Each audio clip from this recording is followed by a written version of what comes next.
Hey everybody, welcome to the stream. My name is Josh Herman and welcome to Archetype. Today we're going to be sculpting on a character that we started last stream in the premiere stream, I guess. And we'll be sculpting on a character known as the Creator. In case none of you know necessarily what we're kind of doing in the stream or what the point of the stream is, essentially we're going through the 12 archetypes of characters, and we're going to be working on basically the whole 12 over the course of roughly a year. So what I kind of showed last stream was a little bit about my intro, about who I am, but also a little bit about my process and what we'll be working on. I see a couple of people entering the stream here. Welcome. Thanks for being here. We super appreciate it. If you have questions anytime I'm working on stuff today, as always, please feel free to ask. I'll show you very quickly what we were kind of doing last time. This is not artwork here, but this is a little bit of the layout of what we're doing. Some references here, and this is just generally a board that I use to gather my thoughts, put it, give myself a simple pipeline, give myself some deadlines and stuff like that. So in case you don't know what an archetype is, here it is. This is basically the 12 archetypes created by Carl Jung. And so we are starting with the artist. In this section here, my Trello board, which is what you're looking at right here. I know I'm a small sliver of a person, but there we go. What you see here is my Trello board, and so this is the archetypes here with some notes in here, as well as a link to my Pinterest board, which has some of my reference, and some archetype links to blogs and stuff that talk about the theories that we're working on, and then the rest of the 11 archetypes right here. The one that we're starting on is the artist, also known sometimes as the creator. So the creator is basically somebody who is purely focused on perfection, and sometimes to their detriment, sometimes a little, maybe somebody like John Hammond here, somebody who's gone a little too far and kind of keeps the big goal in mind, but doesn't really keep the actual practical things in mind. So we're starting with our character, and the sculpt that I've been working on is this character here, this kind of a sequence or a scene that I'll be making. So I actually spent some time off stream recording some of this, and I'll show you all that in a second. We'll do a quick recap, but I figured before I get into what I got here, I'm going to show a quick video that I recorded, which is basically just a recap of what we did last stream. So if you weren't able to be here last stream, you'll get a chance to see all that work I did, and it is narrated, so you'll get a quick sense of what we're doing. All right, let's play that real quick.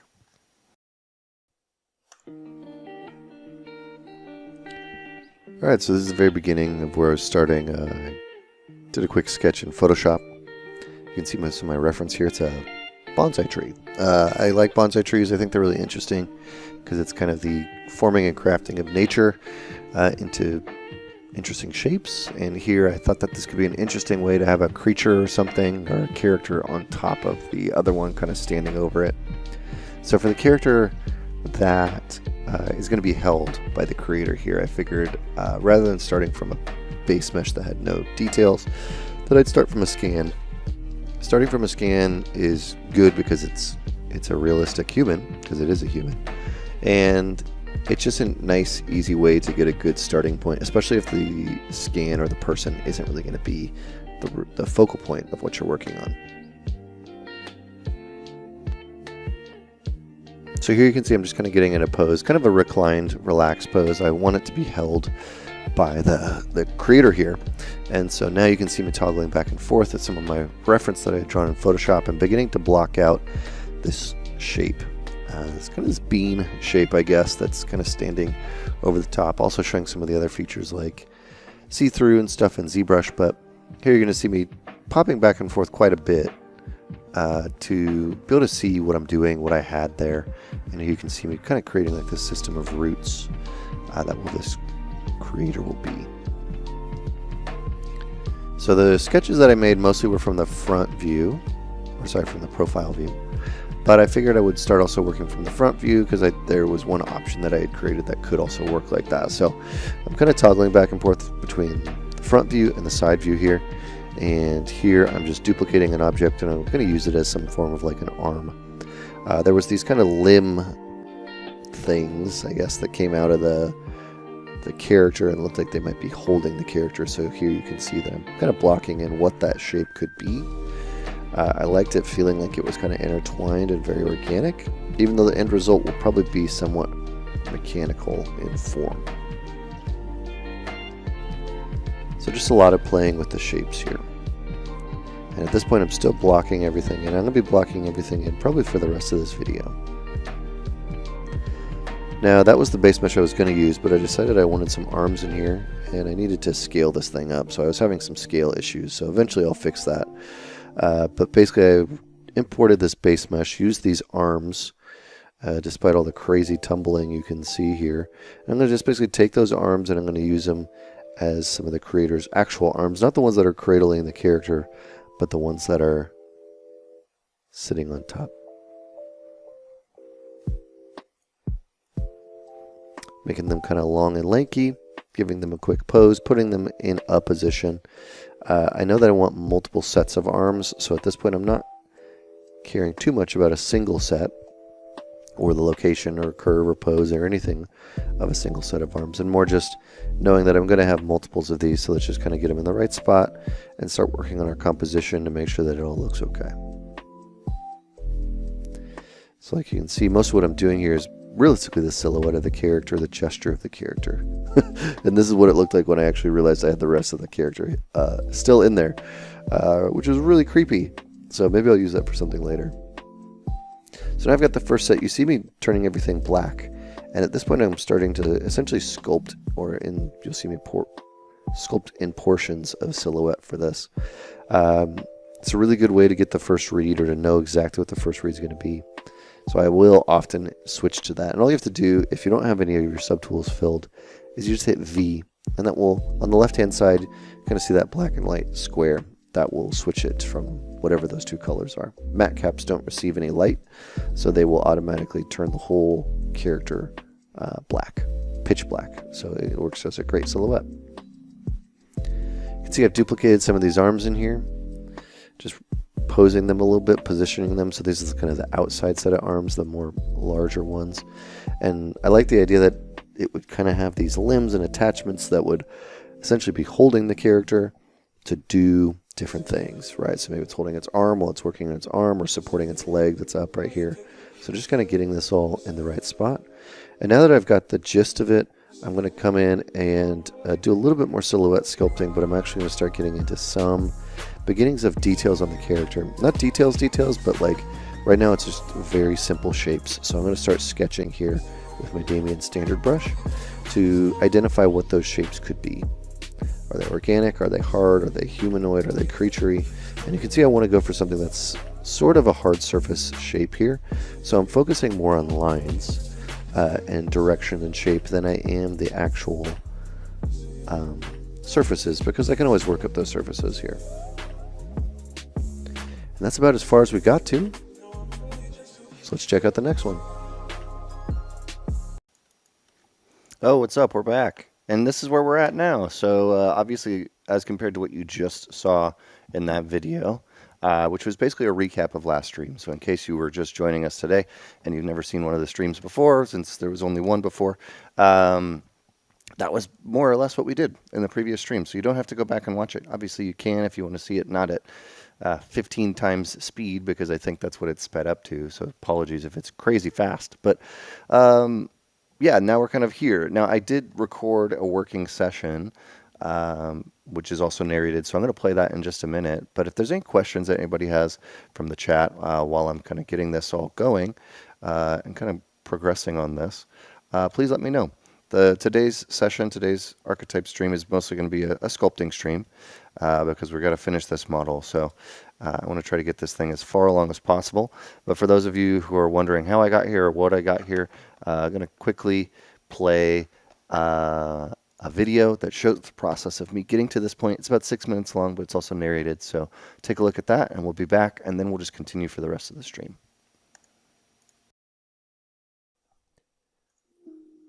All right, so this is the second session. This was not recorded on stream, but this was basically me going from what was on stream to what you're seeing now, or what you're about to see. Basically just kind of a sculpting session, so there's not a lot to necessarily speak on here as far as tips or tricks, but what I am kind of looking for is just taking each one of those little pieces and pushing it a little bit further than it was.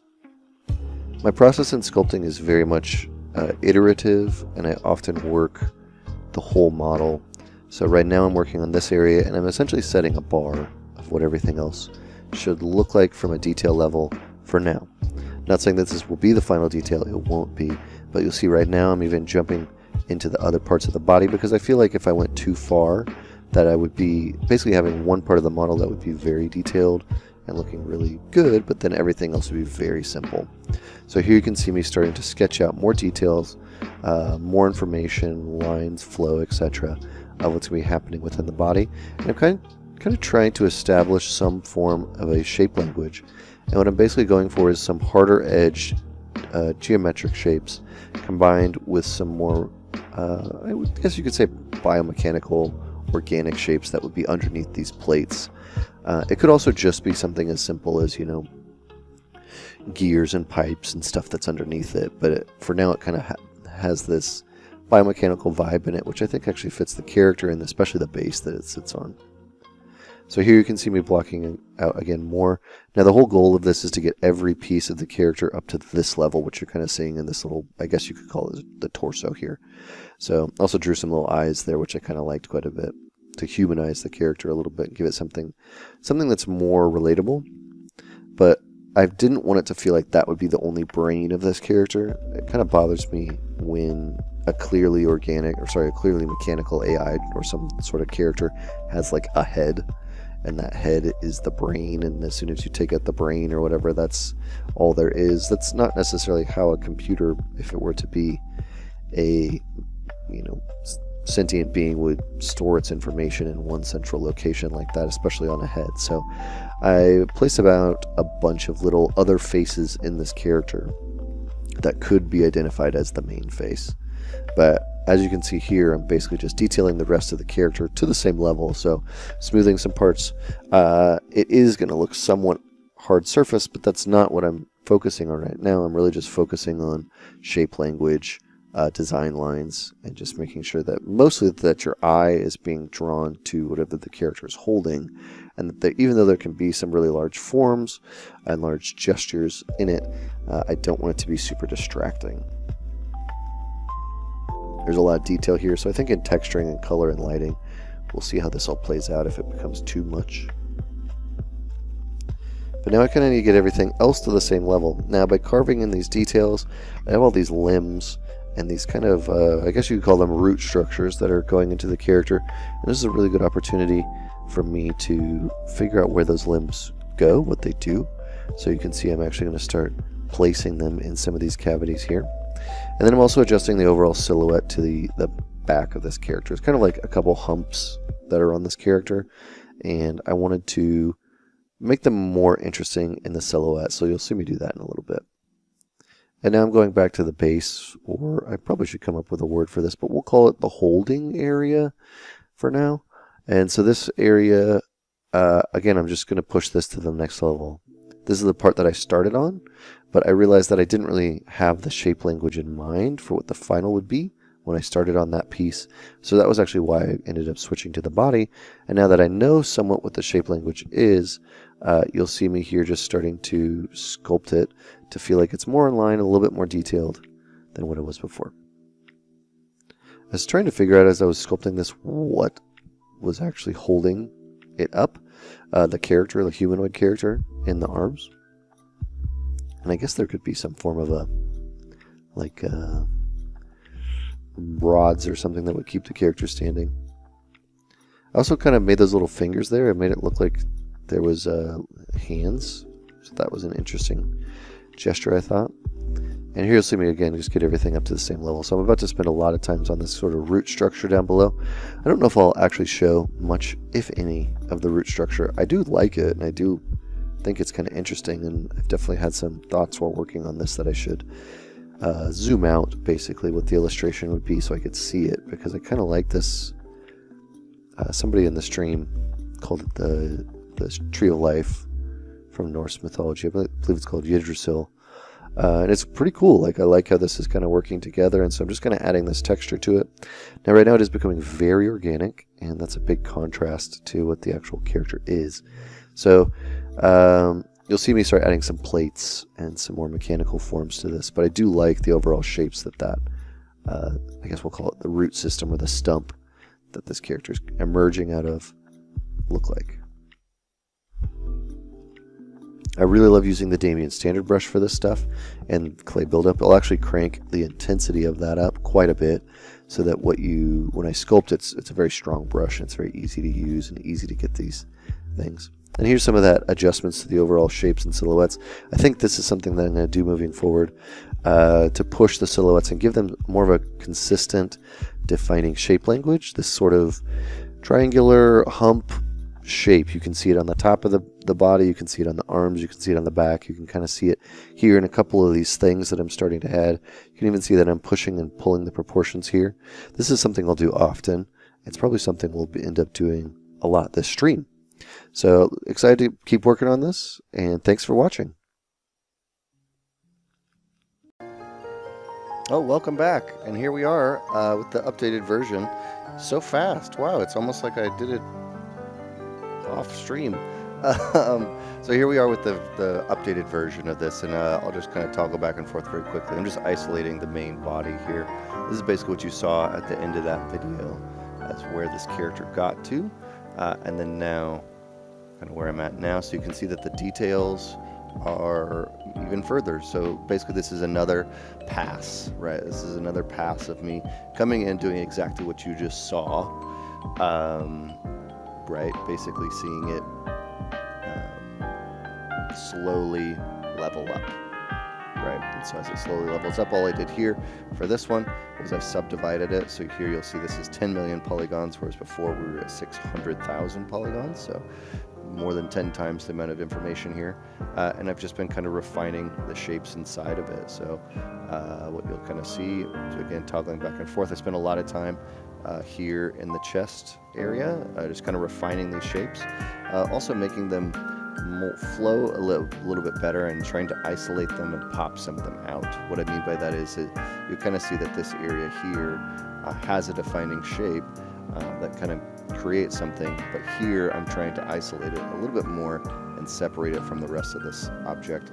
I've also obviously changed some of the proportions. Hide this piece. Whatever, we'll show it again.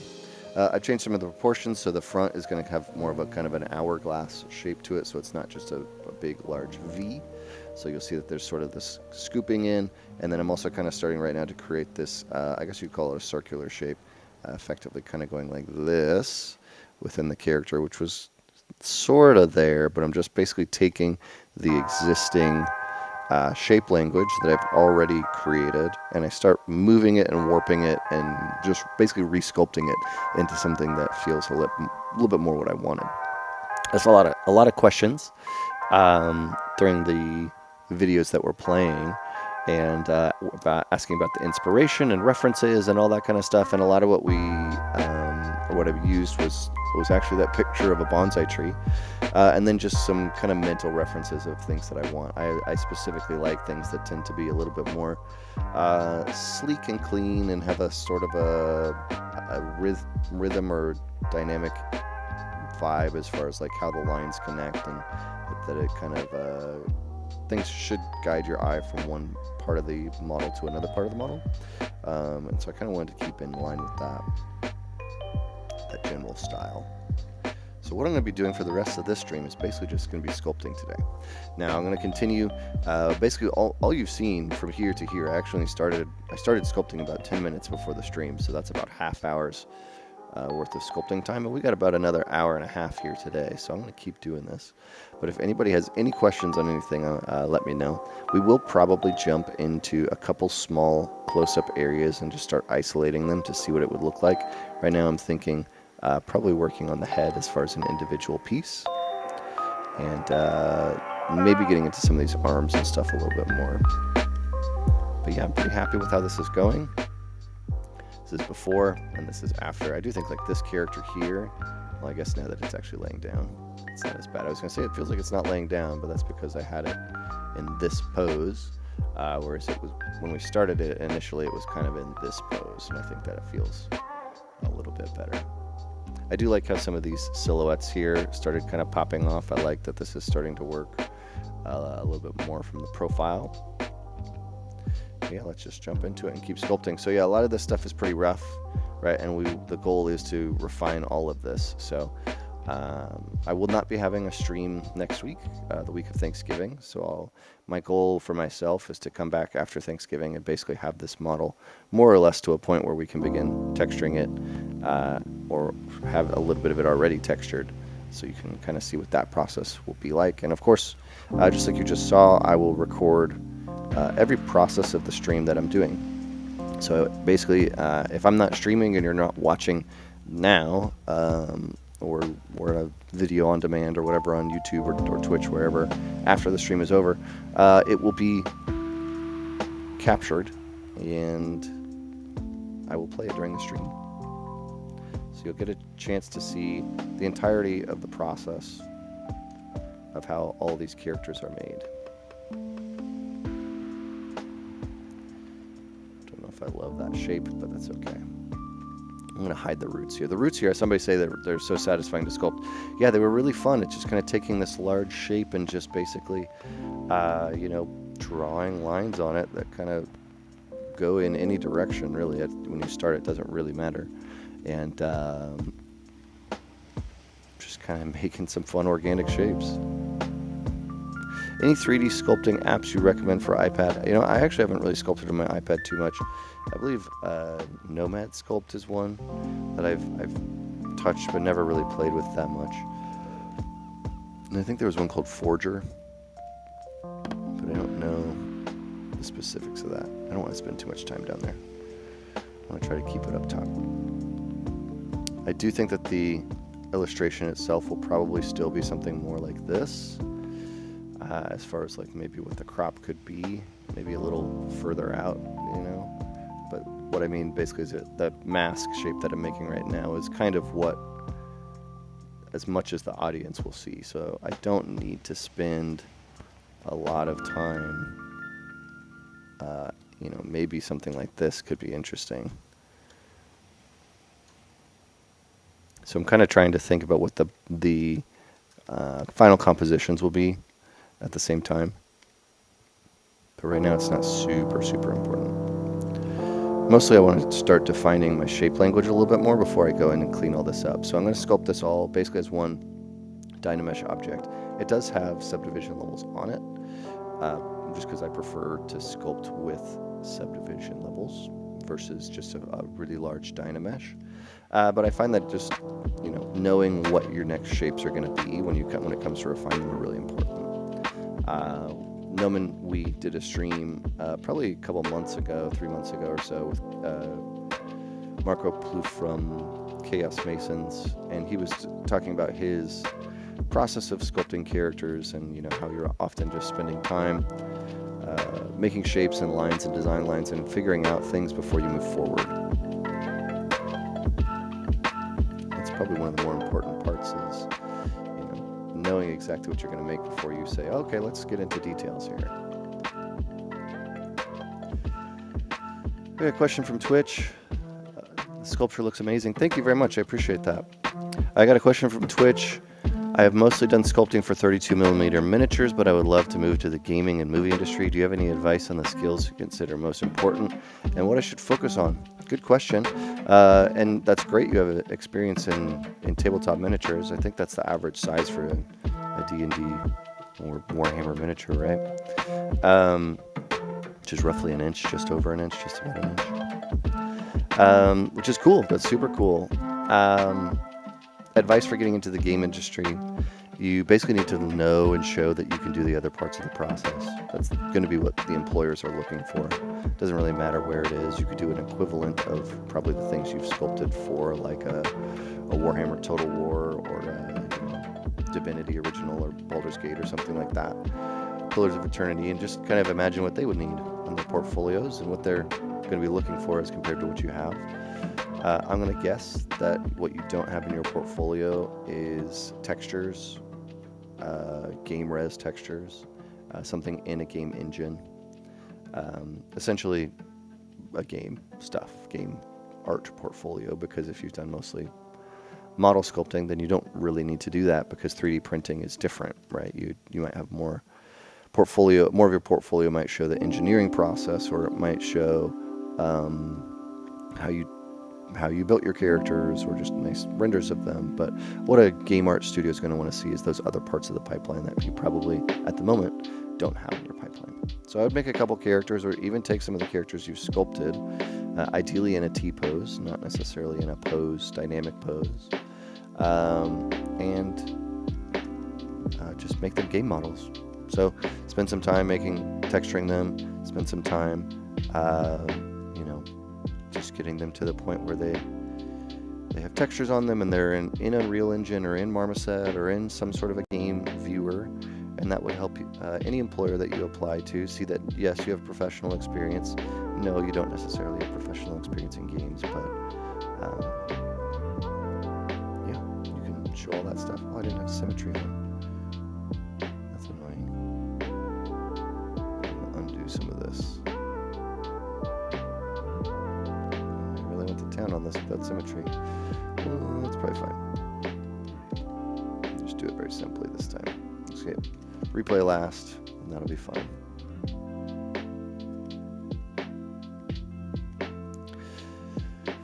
Let's see, you're 33 years old, you're a 2D animator, and you want to become a 3D artist. Do you think the change is worth it? Yeah, I think so. I mean, if you want to do 3D and you don't want to do 2D, I don't see any reason why you shouldn't. We have a student that just started Gnomon, actually, who's doing a very similar transition. So I would highly, if it's something you want to do and it's a field you want to do, get it. Just you got to leap, right? You just got to get into it. So nothing that really stops you. That the average age of a Gnomon student in our 2-year program, which is the non-diploma program. It's not a BFA; it's a certificate.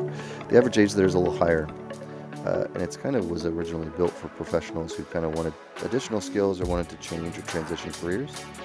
So I think that would be a perfect thing for you if that was what you were interested in.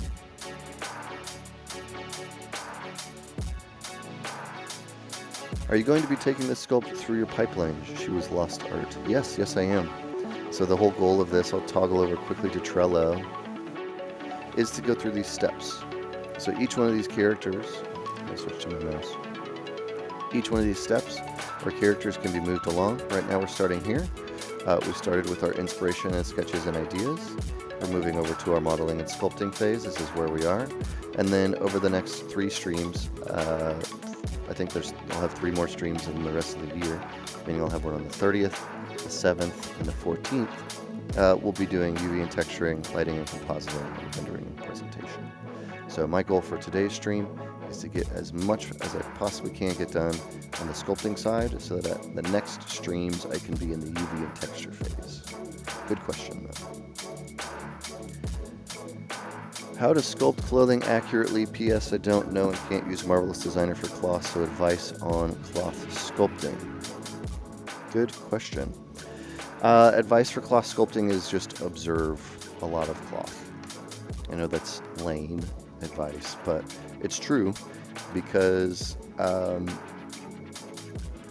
getting really good reference and basically starting to understand how cloth works is going to be the thing that helps you the most. If you were to do, let's say you wanted to get better at sculpting heads. I know that's not cloth, but let's say you want to get sculpting better at heads. What would you do? Well, you would look at a bunch of reference of of heads, and you would sculpt some as practice. So the same question or same methodology would apply there if you wanted to get better at cloth. Sculpt some cloth studies. Just practice sculpting. Take a towel, put it on the back of a chair, take a photo of it, or just leave it next to you and do a study of that. What does it look like when cloth is folding? There are some specific types of folds that cloth makes. You'll make like a zigzag fold, which is kind of something that goes like this. Right? There's these types of folds. It's where one will the weight kind of sits here. So where does the weight sit? Where does it not sit? All this kind of thing is important. And being able to basically go to sculpt something so that it could kind of, that's very quick, but it could kind of look like cloth very quickly. And understanding the weight of where the tension is being created and where those lines are being created. It just takes time.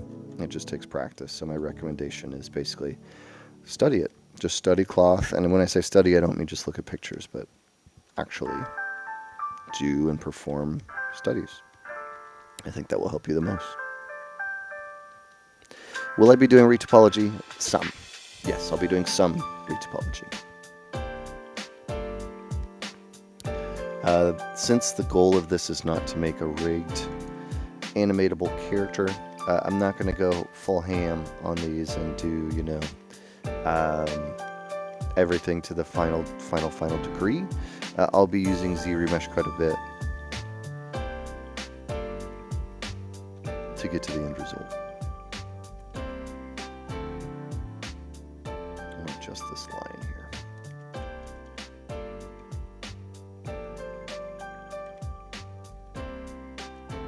Greetings from Turkey. Hello. Greetings from Los Angeles.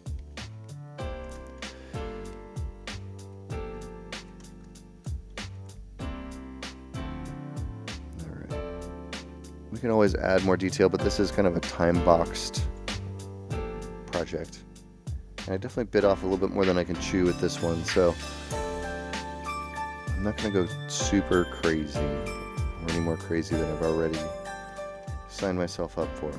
Because again, the goal for this project is to complete it in December. In roughly a month.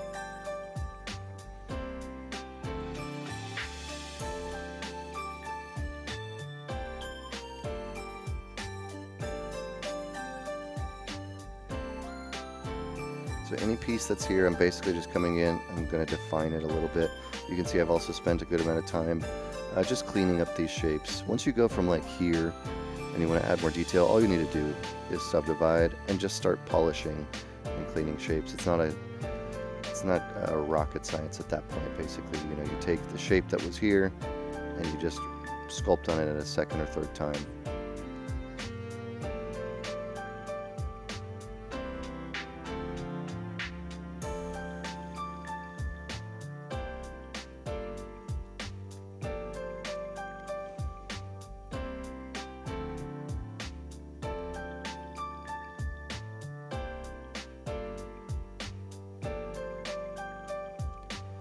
Each one of these pieces I'm going to eventually break up and sculpt separately. I'm going to end up probably having several, you know, 20 to or more. You know, Ash Blossom from Twitch is saying you think that the small detail is better to do in texturing. I agree. Some of that we can do in texturing because we're not really sure what we're going to see, and a lot of it is probably going to be hidden. So meaning like it's going to be in shadow. I'll do a very quick shadow. We'll see what that looks like, but you'll notice that most of this stuff, if it was just given a simple top light, would fall into shadow right away. Right? And that's okay. That's kind of the goal. You know, when we're doing these renders right now, even if I can compare this, look at the amount of contrast, meaning how much shadow is happening on the character. These holes, that's intentional. Whereas if I kind of pop back here, it'll probably be a little bit less.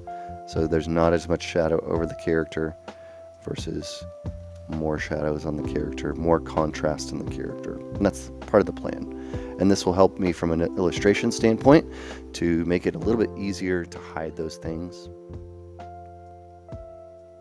Meaning the things that are smaller details.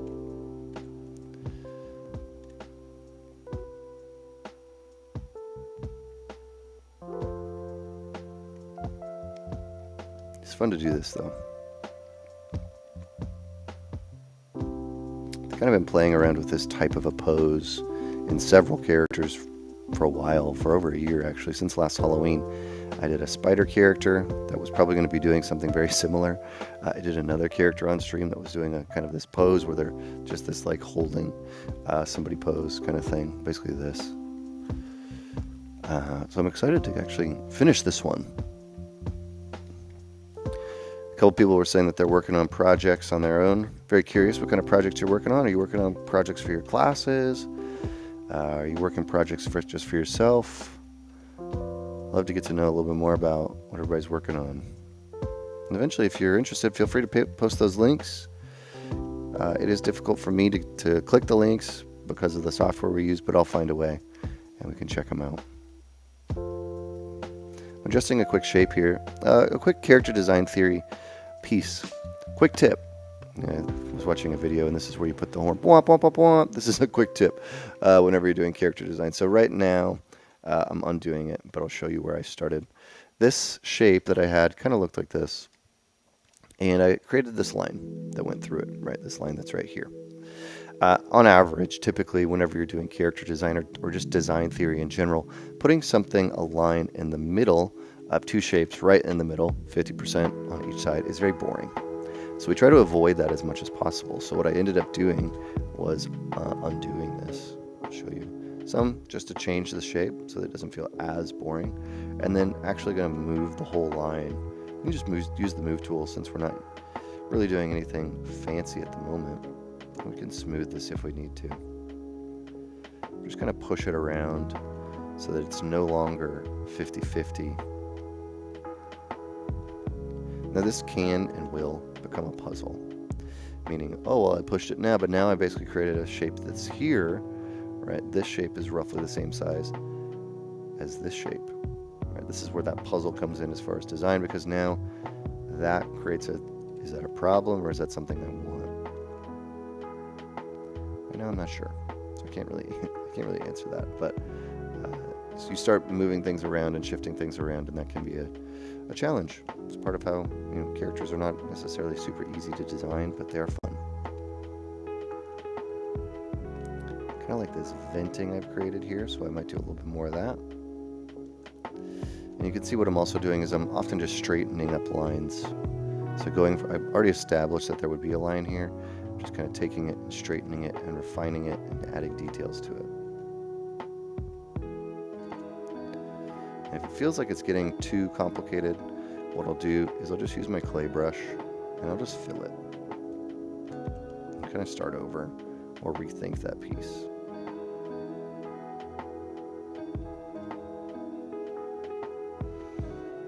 So yeah, I think this is looking pretty cool. I'm happy with where we are, especially as far as the beginning of the stream to where we are now. Ash Blossom is studying material creation and substance designer. It's way more difficult than you thought it would be. It's definitely not easy, right? It's cool when you see all those like shaders that people create for games or movies, or just they put in like the balls, those shader balls, which are a very common way to show your work with that.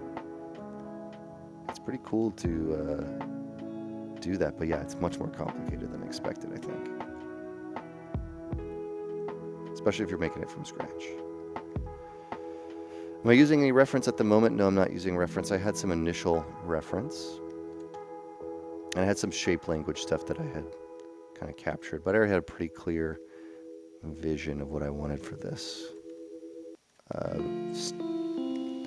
Basically, I wanted something that was kind of pretty, kind of not 100% human, but with some human features to it.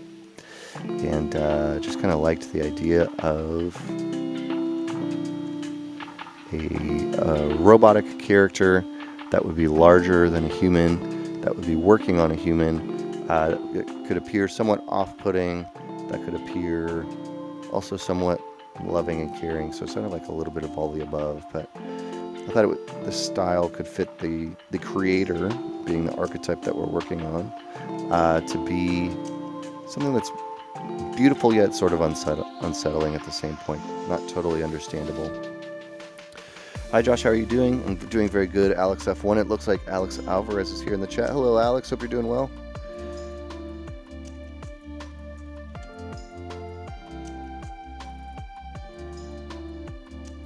So no reference, just kind of...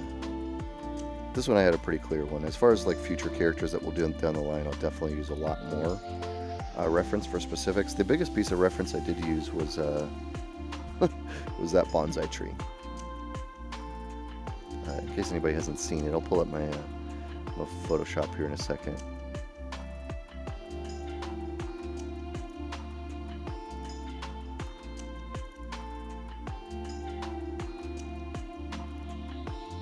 saved it as an After Effects file somehow.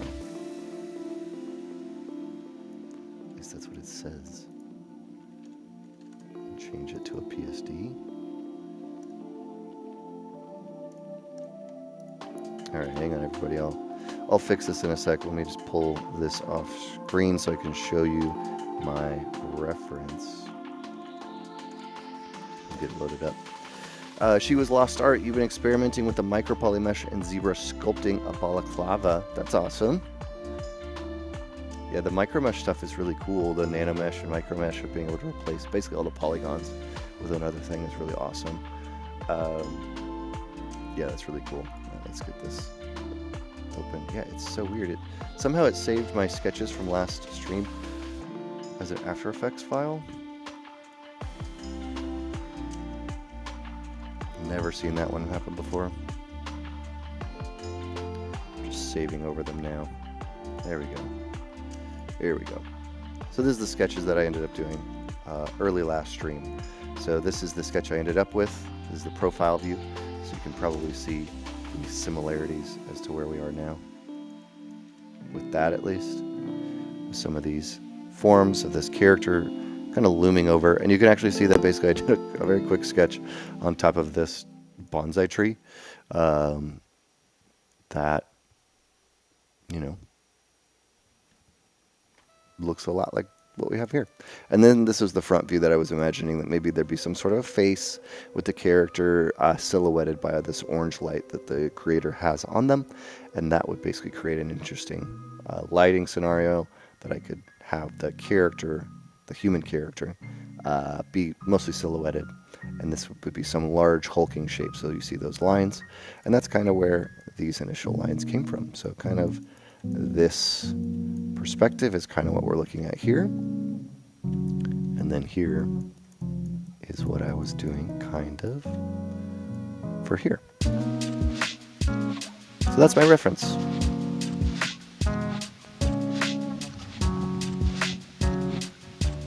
Alright, let me hide this. There we go.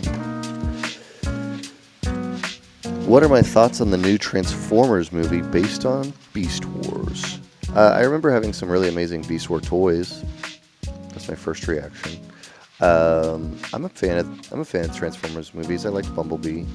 I like some of the originals. Actually, Transformers, the original Transformers was probably one of the few things that I can point to as far as like what got me wanting to be a modeler. Just seeing the detail and the characters there was incredible. I think it must have been in 2007 or something. The first Transformers. I don't know. Does anybody know when the first Transformers came out? I'm going to say it's 2007.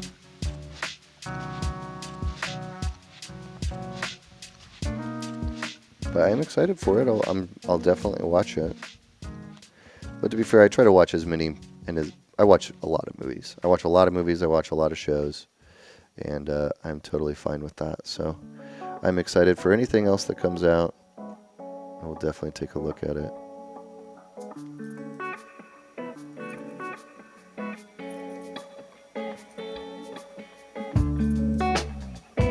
2008. I was close. Thank you, Ty, from YouTube. 2008. Yeah, that was. I wasn't. I think I moved to Los Angeles in 2008 to go to Nomen. So it was but in April. So it must have been April or March, I guess, because it started in April. So I remember really liking the movie, the first one, and just being excited about the potential of working in film like that. So that one and then Iron Man were two big ones. That's the original, 2007. I believe that one's 2007. Iron Man. Oh, 2007. Oh, look at that. Thank you, chat. Super appreciate that.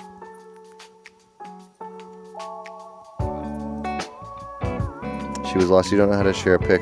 Yeah, if you have a work in progress, you'd have to host it somewhere and send a link, URL or something. Yeah, I'm curious to see what everybody's working on, hear what everybody's working on, what new things people have seen. I'm all caught up on Arcane. Oh, Megan Fox one came out in 2007. Yeah, see? That's what I'm saying. All caught up on Arcane. Has anybody else out there been watching Arcane? The art style is just stunning. It's so good. Every frame is absolutely beautiful. The action sequences, the design, just incredible.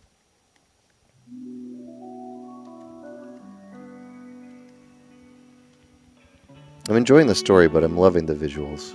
I'm a League of Legends fan, so it's interesting to me watching the show, seeing, without trying to give any spoilers, the show is about Jinx and Vi. I think that's pretty clear to people who are League fans, but I don't know how many champions League has now, but it's probably like 150. It's got to be at least 150 like playable champions. And so what's interesting to me about that show is they are all based on locations. Like Piltover is a location that, and Zon is a location that characters are from. Like Warwick, I think, is from Zon, and Urgot is from Zon, and other characters are from Zon. But I think it's interesting how in the show they're having to introduce characters slowly. Like there's a lot of NPCs, quote unquote, right, that are not necessarily in the game at all, but they need to be in the show to give it more life so that it's not just a bunch of fan service, right?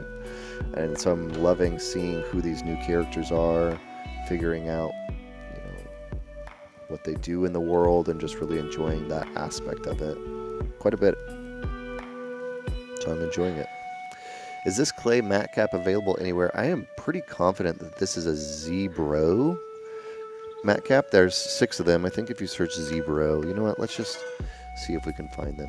Zbrush matte cap. I'm just using the Google machine. But it looks like this is a good image. Oh, Zbrush Gumroad. There we go. These ones I think is what I'm using now. They're free. And he has a ton of these. So Zbrush matte caps. They're all free. I'm pretty confident this or something like this is what I used, because that looks similar to, like, they're missing a couple, but it looks like that one and like this one and like this one probably are some of those. So I would check those out. I'll just put this here in the chat for everybody. Those are good ones though. I've used these ones for a really, really long time now.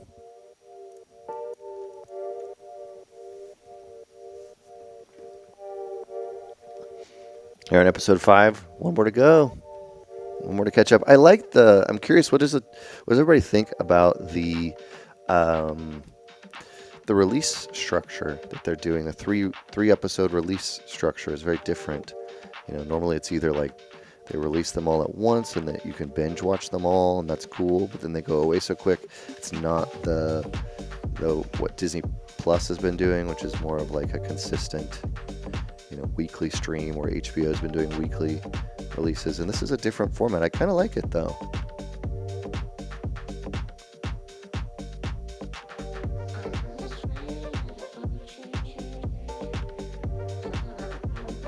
All right, we just need to get a couple more details in here, and then I think I'm going to start breaking out one of these pieces just for an example.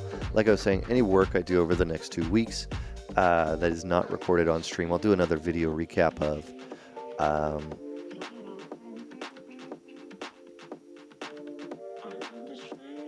Yeah, and you'll be able to check that out. But I also want you to have a moment to be able to see it on stream as far as what I'm attempting to do or planning to do. I think I just want to dial in a little bit of the details here. This is kind of what you can see, or what I was saying in the recap video, which I think I'll play again at the break in case anybody hasn't been here. I've made 2 or recorded 2 recap videos in case you haven't seen the stream before, as far as how we got to this point, or the point before this, which is kind of more like this. Just the beginnings of it. It's about 5 minutes, but I'll play that at the break. But what I was saying in that was like basically bringing everything up to the same level. So the amount of detail that's here is not here right now, and it's not even on these arms. So now I could spend a lot amount of time basically taking this and continuing to add detail to it. But what would be most helpful for the project is to get everything else up to that level as well. So that's what I'm going to do. Now these pieces here that are very organic, this is where that contrast of like more organic machine shapes that I'm still going to keep dialing in here, they kind of end and that turns into a very organic shape here. So I'm going to try to tie that in probably by using my clay brush. So the great thing about the clay brush is even if you have a kind of an uneven surface like this feels very organic because of all these details, like wrinkles on top. The clay brush fills from the bottom up. So if I just lightly use it here, I can probably fill this whole piece. And I'm using my smooth, stronger brush.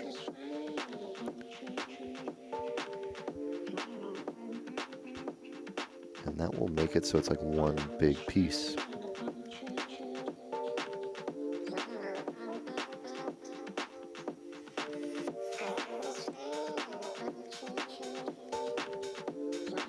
And so anything that kind of has this vibe, like I'll just toggle to this other one really quickly, this kind of organic vibe, I'll just spend a quick minute filling those surfaces with the clay brush, and then I'll just kind of add in a little bit of details like this.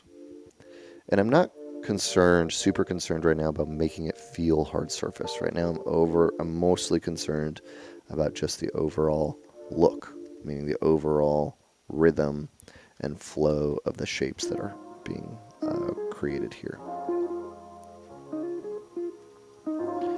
The clay brush is great for building up muscles too. Absolutely. Clay brush is a fantastic tool all around. Really great for sculpting muscles. Really great for sculpting, you know, all kinds of things. But it's fantastic for that. Now I do feel like I could use a consistent theme or shape. So often you'll see designs, meaning like if I just put a big series of holes here, kind of makes an interesting face. Kind of actually like that. But I just put a big hole there. I've already got these holes here in the eyes. Now it would make sense for me to start adding more circles or more circular shapes around the character, and that would kind of give us the opportunity to have a consistent repetitive shape. So I might be able to do that, or I might implement that here in a minute as well. Will you be sculpting or will you be painting too? Today we'll be doing mostly sculpting with a smidge of painting, just to realistically start figuring out value. Not so much color, but value more so. Oh, I actually like that more. See, this is kind of what I'm saying, like creating these, like a half circle shape here, kind of creates a nice area of rest. It needs to be resolved, but it does make a nice thing here that we can kind of keep playing with. So maybe we'll try that.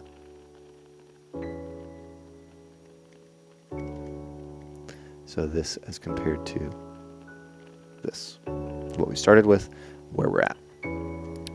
Do I usually use the clay tubes? I do like clay tubes quite a bit. It's probably my favorite. Not clay tubes, clay buildup. I like clay buildup a lot. It's basically the same brush, except without the buildup feature. So in case you've never used the difference, clay buildup will continue to build, right? So as I go back and forth with my stroke, it will continue to build form, right? So from a profile, we can build form. Whereas if I go to the clay tubes brush, clay, where are you? Tubes? I got it. I can go back and forth, but it never exceeds a certain depth.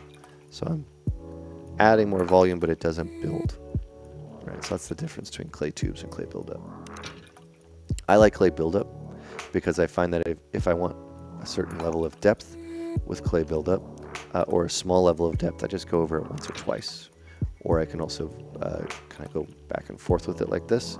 And that allows me to create more peaked forms, meaning like if I want to create the equivalent of like a mohawk or something, especially with symmetry on, right, I can create that peaked area in the middle, whereas clay tubes doesn't really allow you to do that as simply. Great brush though, they're both great. Clay tubes is what I used to use before they introduced clay buildup, so all solid. It's all up to kind of, I think, personal choice. All right, I'm going to get some of this stuff in. We're just going to refine this.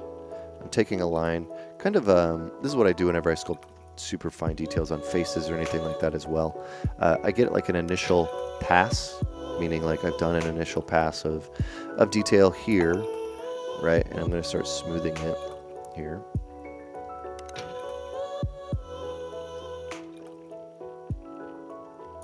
But I use all these little lines that have been created. Like right here, we can see these cool little happy accidents that the subdivision itself, right? We'll see that this was actually a very low-res model here. And then I upgraded it, or subdivided it here, and it basically created these forms for me, right? I had them, but it created the more interesting ones. So what I'll do is I'll just chase or run with one of these. Emphasize it. You don't have to do it on, I don't want to do it on every single one, right? Because then it just feels like a division line. But I want to take a couple of them and run with them and tie them into other forms or other shapes. And maybe even create new shapes. So if I'm going to make this pattern, maybe I make a pattern that's kind of like this. Clay versus clay buildup. I'm a bigger fan of clay buildup, but I use them both. And they kind of have different use cases, I guess is the word I'm going to use. They're just very different.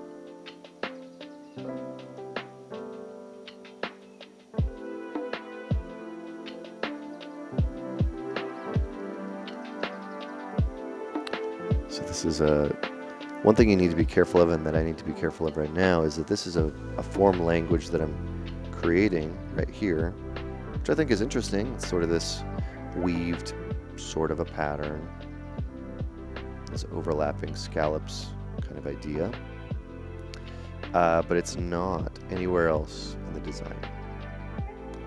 And it can get distracting when you have too many different types of design language in one form. So I might end up bringing some of this stuff up here, or I might override what's here with some of this, but that will depend moving forward.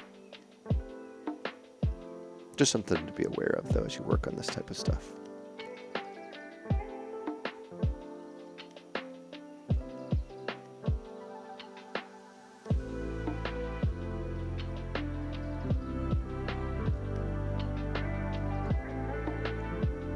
I am also trying to keep in mind how much the audience or the viewer will see of this. Again, if this is probably going to be one of the shots or a type of shot like this, I'd like to have the character break the background here so they could see. It's from a silhouette view, it doesn't get combined with the shape. Or it needs to be completely encompassed by the shape so that its silhouette is very strong. What are your favorite hard surface brushes for defining flat surfaces? Smooth Stronger is actually one of the best. So if you go into brush and you go into smooth in your light box, you hit comma to get to this. Go into smooth, and there's a Smooth Stronger brush. This basically, if you click it, it will override your existing smooth brush. But if I go down some subdivision levels, we'll go to a different model. If I go here, this has less polygons, 10 times less polygons. And I'll use smooth, and you'll see it'll just completely obliterate everything. That just shows you the power of it, how much stronger it is.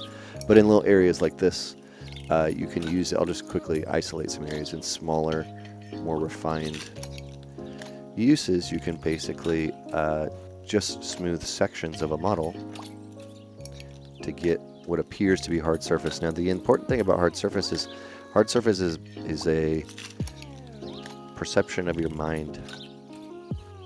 What that means is you know that something is hard surface because of how it looks. Not the shape that it creates, but the overall appearance of how it looks. Meaning, so this is just an example of what the Smooth Stronger can do to any object to give it that appearance. What I mean by that is these only appear hard surface because I'm giving you hard edges and hard lines to look at, or myself hard edges and hard lines to look at, right? And that's what most people see, and they say, oh, that's a car, or it's made out of steel, or it's made out of something. It's a hard surface, it's a hard object. When in reality, you can use the exact same shapes, the same lines, and they could be completely organic. That's not. It's not up to the. It's not about the shape language that defines. Oh, I think I froze.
Hear you, but the camera is stuck. Okay, that's good to know at least. Well, I'm still here. At least the music is still going. Thank you for the heads up. I appreciate that. Well, maybe I'll turn the camera off. Then I'll turn the camera back on.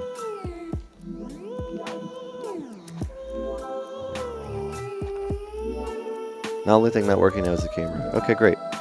Thank you.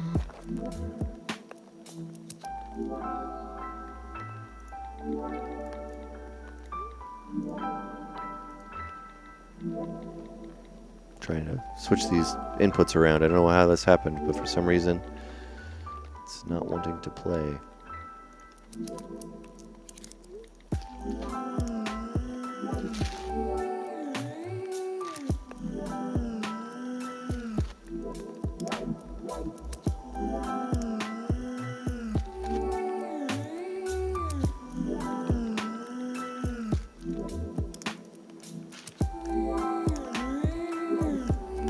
Let me just refresh my page.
All right, everybody, I don't know if you can hear me out there.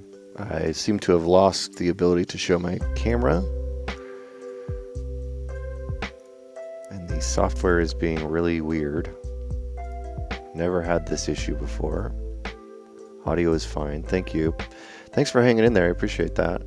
I'm just gonna do this. You should be able to still hear me, is that correct? Can you hear me now, even when that little icon is not up there? Great. Well, apologize for that. Can hear you and see ZBrush, thanks. Yeah, all of a sudden my browser window just shut down, stopped allowing any access to my camera, so I'm not entirely sure what's going on there. So we'll be doing a camless stream for the rest of the stream. Apologize.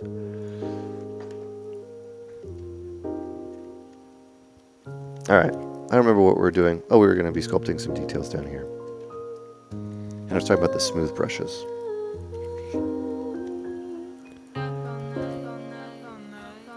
One thing I do like to do, in case anybody's curious, is I turn up the intensity values up here of my sculpting brushes quite a bit.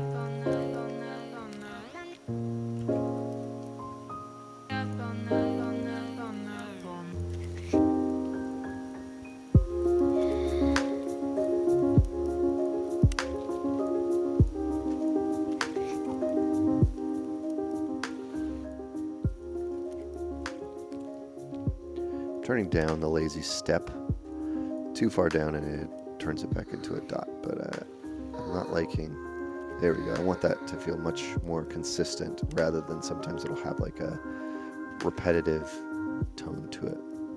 How did I dock lazy mouse like that? Good question. Generally you can actually dock anything in ZBrush. So all you need to do is you go into your preferences, you go into your config, enable customize. You'll see that the window here will change a little bit.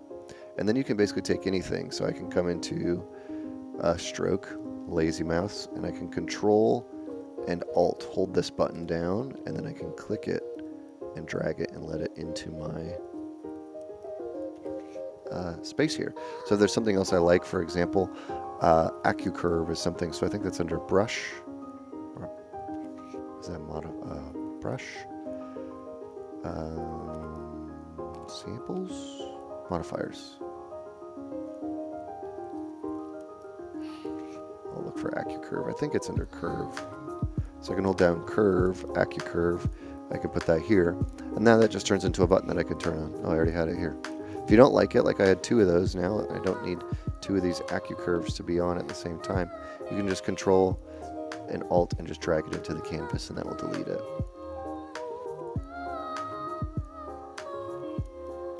When you're done, turn off Enable Customize and hit Store Config, and that will do this window, and that will save it for you. The sculpt is taking over your computer. It's a sentient creature. Exactly. We've gone too far. We've gone too far, everybody.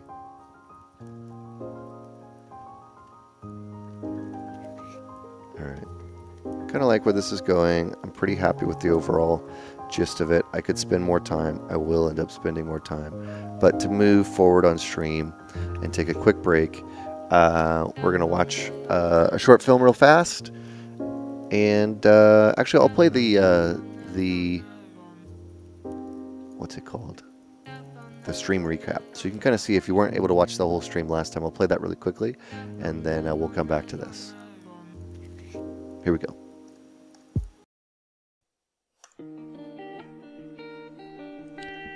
Alright, so this is the very beginning of where I was starting. I did a quick sketch in Photoshop. You can see most of my reference here. It's a bonsai tree. I like bonsai trees. I think they're really interesting because it's kind of the forming and crafting of nature into interesting shapes. And here I thought that this could be an interesting way to have a creature or something, or a character on top of the other one kind of standing over it. So for the character that is going to be held by the creator here, I figured rather than starting from a base mesh that had no details, that I'd start from a scan. Starting from a scan is good because it's a realistic human, because it is a human. And it's just a nice, easy way to get a good starting point, especially if the scan or the person isn't really going to be the focal point of what you're working on. So here you can see I'm just kind of getting in a pose, kind of a reclined, relaxed pose. I want it to be held by the creator here. And so now you can see me toggling back and forth at some of my reference that I had drawn in Photoshop and beginning to block out this shape. It's kind of this bean shape, I guess, that's kind of standing over the top. Also showing some of the other features like see-through and stuff in ZBrush, but here you're going to see me popping back and forth quite a bit to be able to see what I'm doing, what I had there. And here you can see me kind of creating like this system of roots that this creator will be. So the sketches that I made mostly were from the front view, or sorry, from the profile view. But I figured I would start also working from the front view because there was one option that I had created that could also work like that. So I'm kind of toggling back and forth between the front view and the side view here.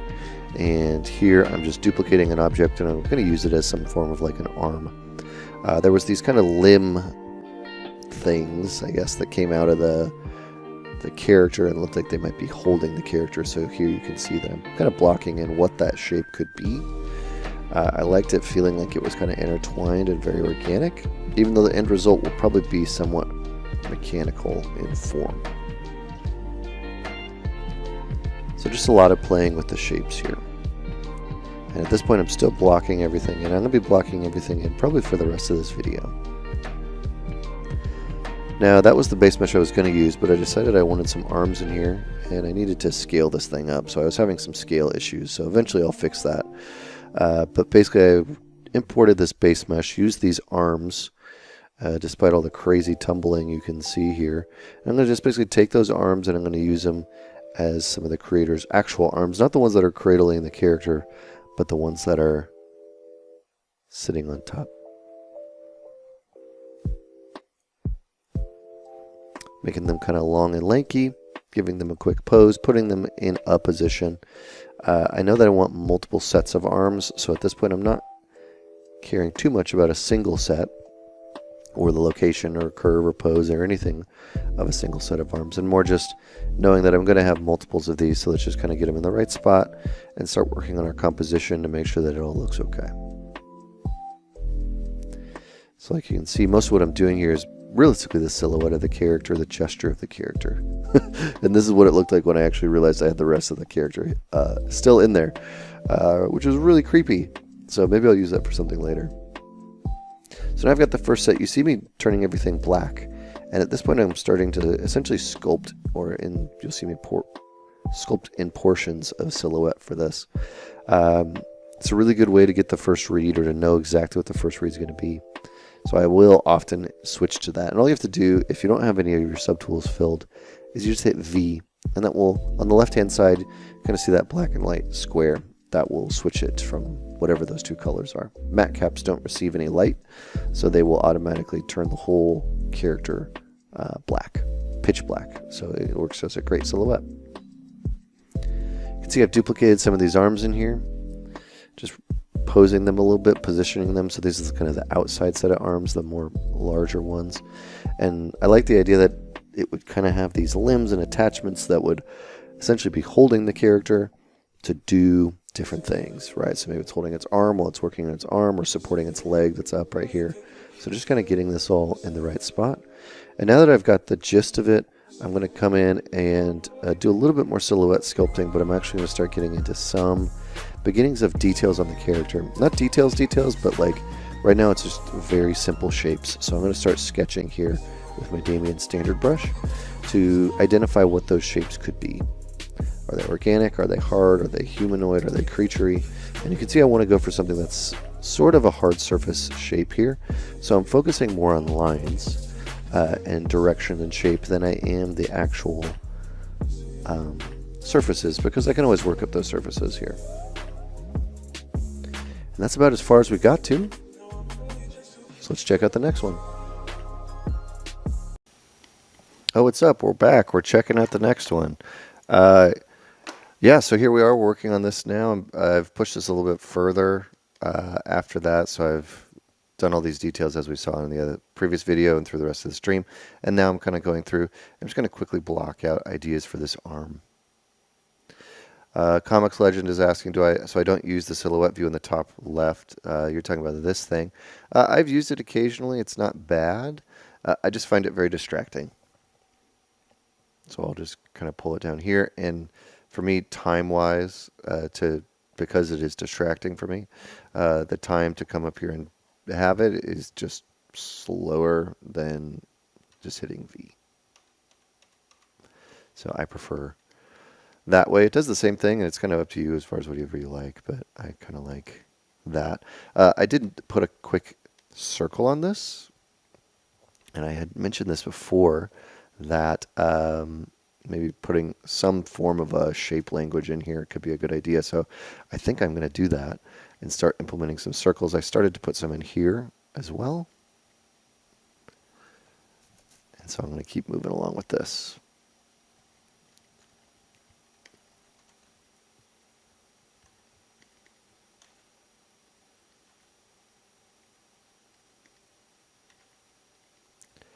Oh, let's get that music back. I realized I had the music was not playing.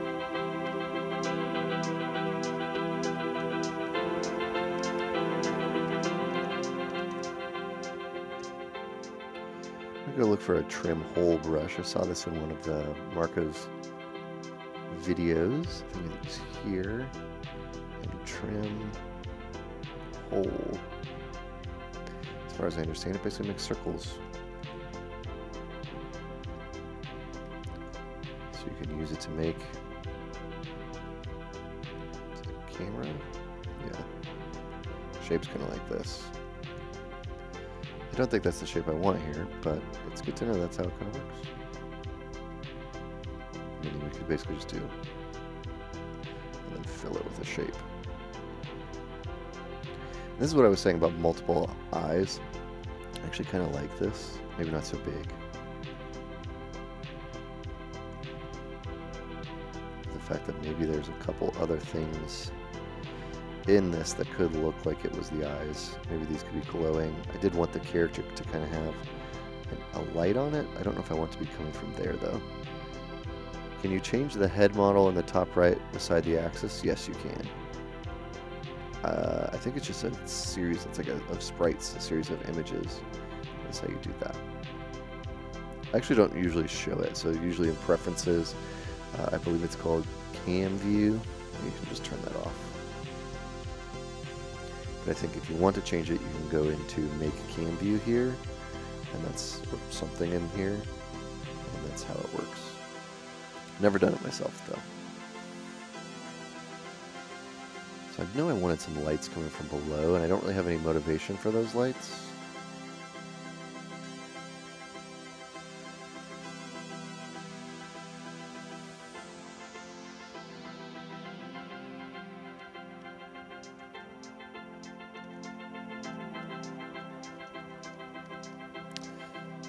I restarted my computer last night, but this definitely feels like one of those days where you wish you could restart right now, because it is starting to act up on me. I lost some of my hotkeys too. We'll try to get through this stream. Make these a little rounder.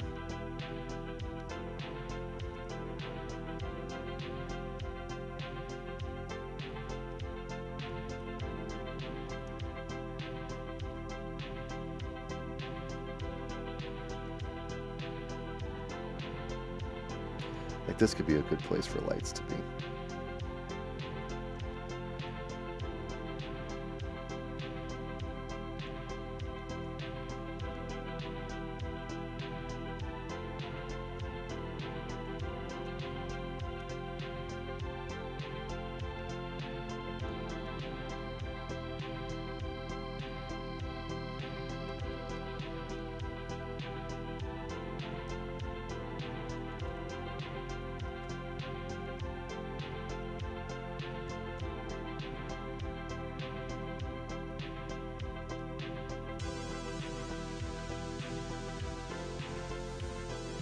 Kind of liking this almost like scallopy look it's creating. This like serrated look could be interesting.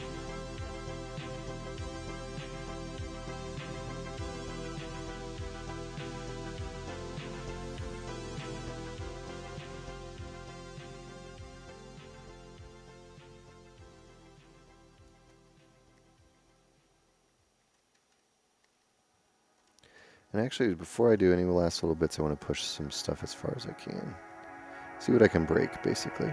This is something I'll try to do somewhat often, meaning like I just want to push the silhouettes a little bit further. I want to try something different very quickly.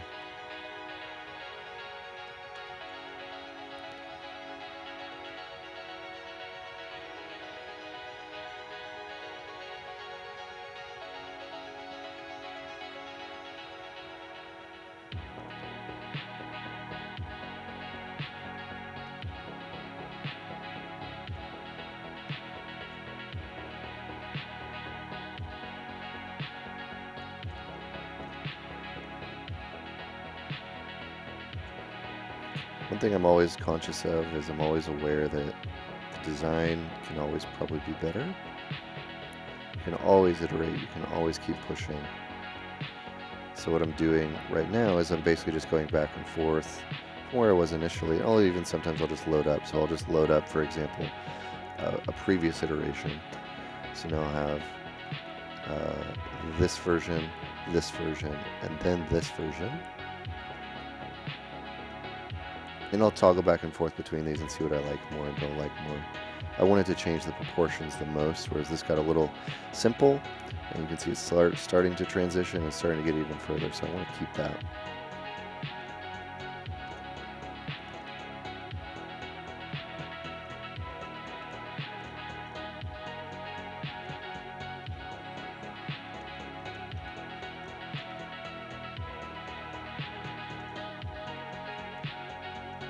Also going to make sure that there's nothing.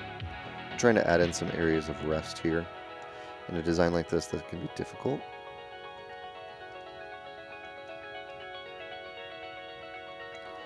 But it's important to make sure that the eye has places to land.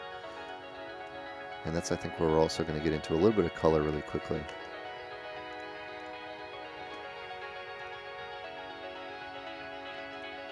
I'm going to hide this base.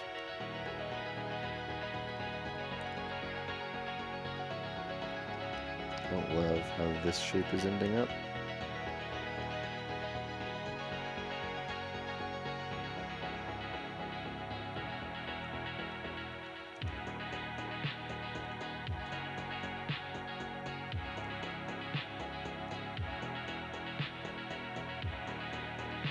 I think it's slowly becoming more of a character over time. Obviously, all these, I did intentionally hide a lot of these little things in here to appear to be faces, right? That was intentional. So it started as kind of a blob, and slowly it's becoming more and more and more of a character and having more defining features. And not just the features, but also that there's similar, like, shapes and lines that go through the character. Whereas before it was mostly just shapes, kind of assembled roughly to resemble a character, right? Just taking things and just slowly pushing them and pushing them and pushing them until it starts to feel a little bit better. I think I could probably sink this head in or out from the profile. I kind of like where it is, but I feel like it could be pushed. So I'm going to work on this real quick. Lazy mouse is on.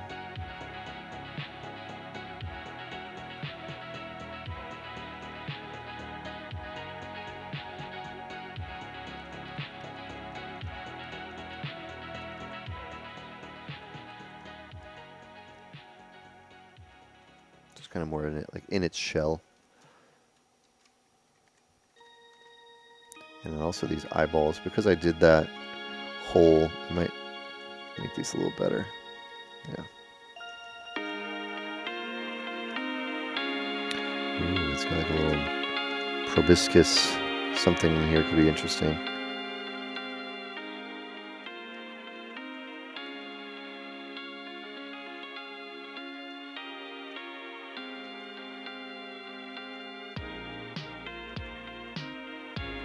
Some of this is just playing with shapes and seeing what happens.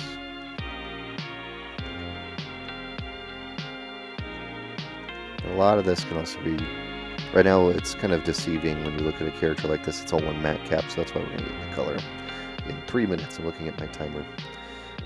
At 11:30 Pacific, I'm going to jump into color. So I'm trying to give myself a limit. I find that giving yourselves limits is incredibly important because it basically forces you to do something in a way where you normally maybe wouldn't have. You could have the head come out like a turtle and neck. Yeah, I thought about that. That'd be interesting to have it kind of like what you're saying, like come all the way out here. From a silhouette view, though, I kind of like that it's, and kind of what I'm playing at with all of these eyes and circles and stuff that I just started putting in here. Like, I don't love these up here. Those can probably go away. That's too much.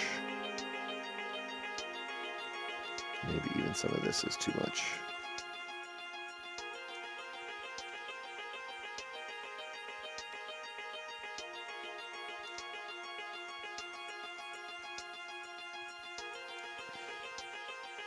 I kind of like that it could be, you know, this is the face, it could be this is the face, it could be this is the face, it could be these are the face, this is the face. And that's kind of the goal, is to create, you know, a design that it's a character, but it's not necessarily a human. It's not a human, and it's not necessarily something where you even can fully comprehend what they are. But I think that was kind of the inspiration for me behind using the artist or the creator as the first archetype for this stream, because a lot of the traditional artist archetypes fall into very artist things, so I thought this could be interesting to do something that is an artist, right? Or it would, people might refer to itself as an artist, or it might see itself as an artist, always kind of seeking and searching for perfection.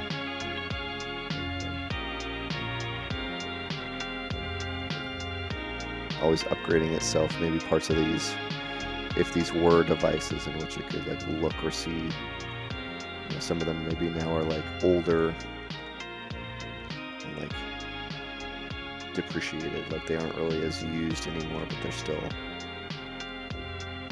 there.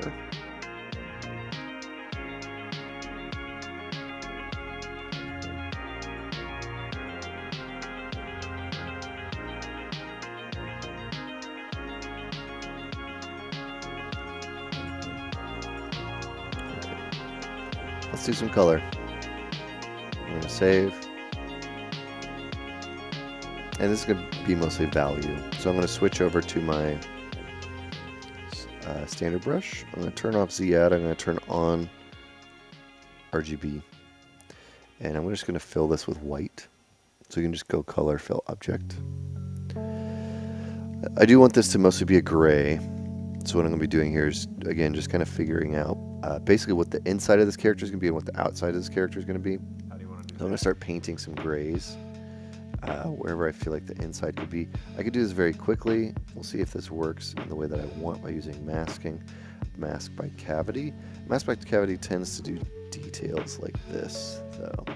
I'm sure that I could adjust the profile, but it doesn't tend to do exactly what I want in this instance. So let's just do some rough paint work. And I'm just using this gray to start defining some of these shapes. And the nice thing about gray is it'll work on any matte cap.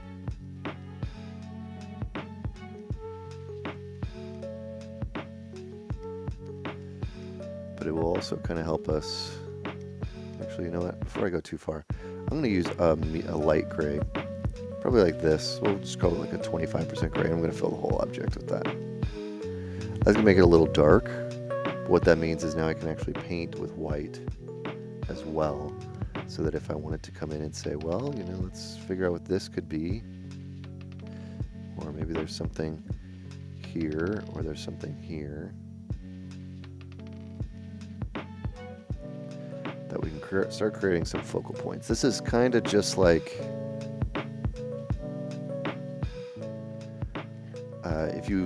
one thing I like to do is I like to draw on gray paper. If anybody's ever drawn on gray paper, then you have like the luxury of using white effectively as a ability to pop color, and this is something you can do very quickly with this.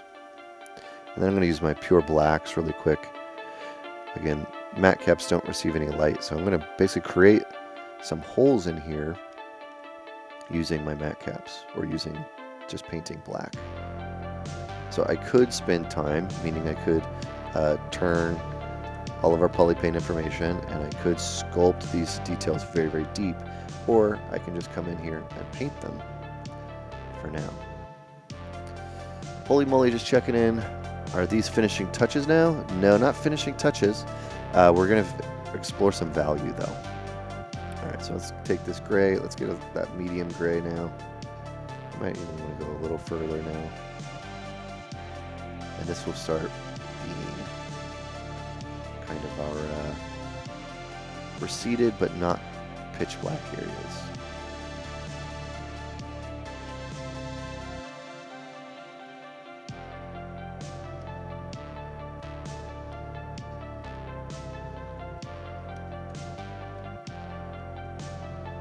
And then I'll probably just come over here really quick. I'm going to turn everything on. And I'm going to just go through each of these, and I'm going to fill them with this color. This is the one that's on the body. So I'm hitting down on the arrow keys. You can see that moving on the right hand side, but I'm not moving my mouse on the left hand side. So I can fill and hit down on my arrow key. Fill, fill, fill. Let me keep this one a different color. Fill, fill, fill, fill, fill, fill, fill, fill. So they're all filled. This creepy thing can go away. And then we're actually going to fill this with white. Again, focal point, us using gray as a value is allowing us to use white as a focal point. Now I'm just going to dial in some more value changes here. I want some of these areas here to be darker. And as I move forward in polishing the model, this color information, it could be transferred, but it's not really going to be used for that so much. It's more going to be used for me to know what the different parts of the model are. Is this like the undercarriage and the chassis and everything here that's kind of, you know, making it function? Or is this part of the stuff that's on top?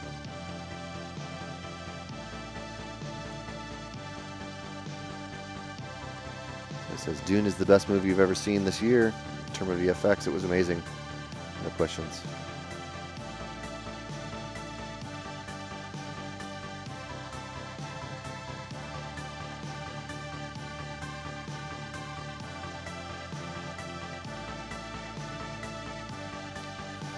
This is something I learned actually while working in Marvel, the ability to paint on a model at the same point while you're designing it. A lot of people that I've seen, especially younger artists, if you're blocking out a design, they typically will sculpt the whole model, and then they won't touch textures or color or anything until they're done, basically, until they're all the way at the very end. Whereas here you can see, we'll just use this, the difference that I'm seeing between this and this is pretty substantial. Like, we can start to get a better read on what the character is. And this is important because now we know how to group our information. What is something we want the audience or the viewer to look at? What is something we don't want the audience or the viewer to look at? If it is something we want them to look at, okay, we need to keep that in mind. If we'd like them to look somewhere else, we need to keep that in mind. But it's important for me to start blocking in color relatively early in my sculpting process because it helps me visualize the end result way faster, especially while I'm designing. From YouTube, we got a comment which says, color helps so much with faces too. Without things like eyes, it's so hard to see the face. Absolutely. Color is a hugely important part to character design.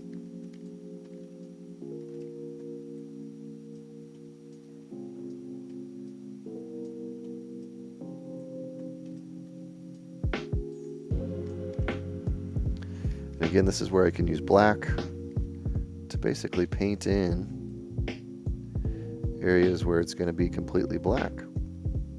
And that's a great cue for me to know that when I go to actually make that piece or I refine this or whatever, that I don't need to make anything in there because it's going to be pitch black.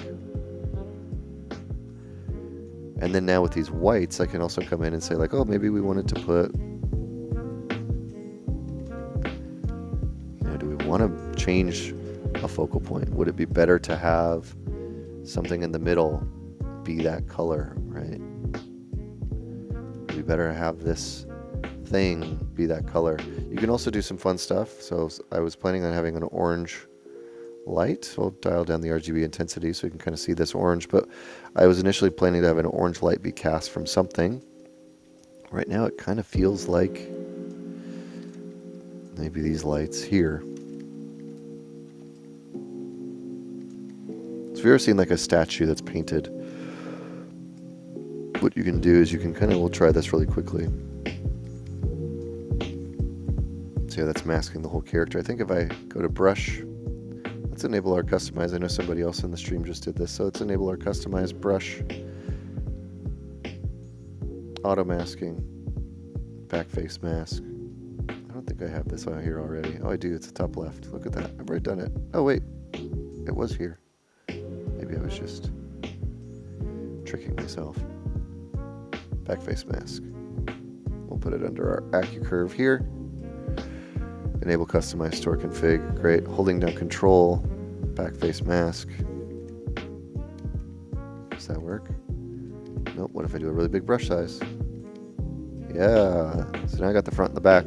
I could take this orange if I wanted to start blocking at the actual illustration itself.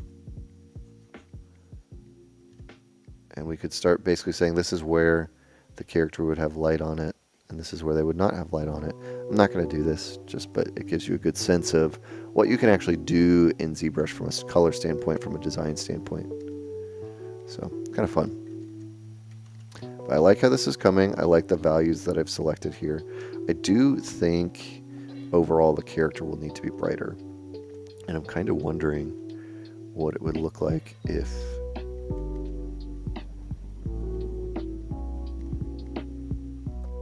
parts of the limbs were brighter. That's right. Only if ZBrush had a emissive paint in the viewport. That would be cool. So what I'm doing is it's causing a value issue. Those arms being that color.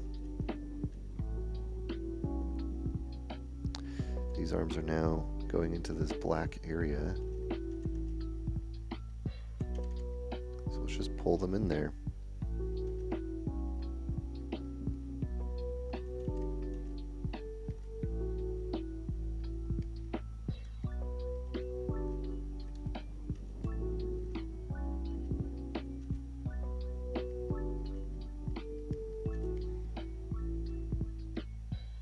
I would love to see emissive materials in ZBrush. It would be so cool.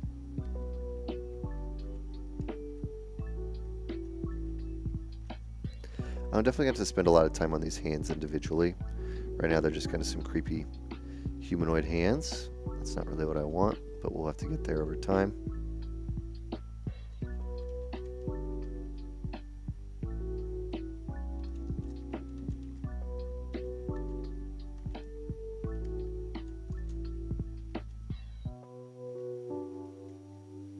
I still think the body could use a little bit better pose, but I love being able to see what the character is kind of looking like right now. So if I switch my colors around, this is before, this is what we were getting to, and this is kind of where we're at. And like I want to just paint this color. I don't like that it's kind of popping out back there.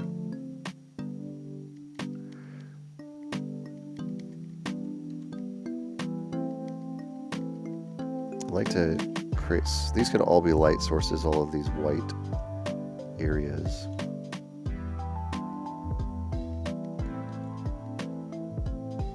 They also be different colors, obviously. We tried that orange. I could do a blue, for example. These could all be the blue lights, and this is where we can kind of see that. Doesn't work as well for the example, but just a good way to start visualizing your color.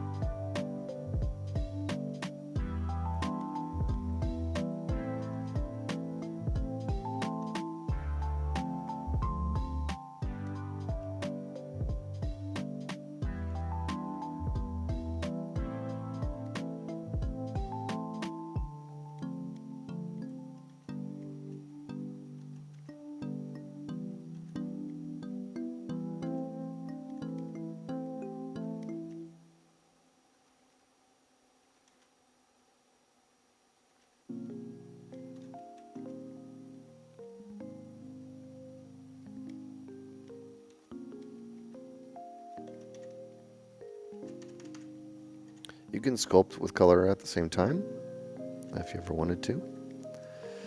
I've done it. I don't do it all the time, though. I find that I prefer to sculpt and then paint.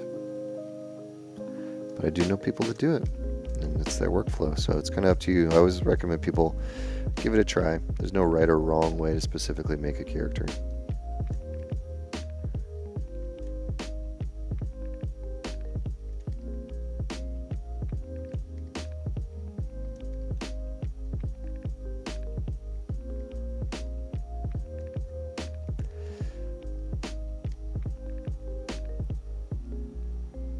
I guess I could put a little of this in here.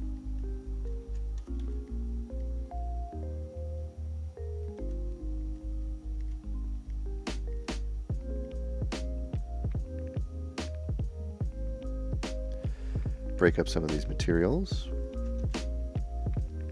This is also a good indicator for me moving forward to do that. Do I do all my hard surface in ZBrush? A lot of it, yeah.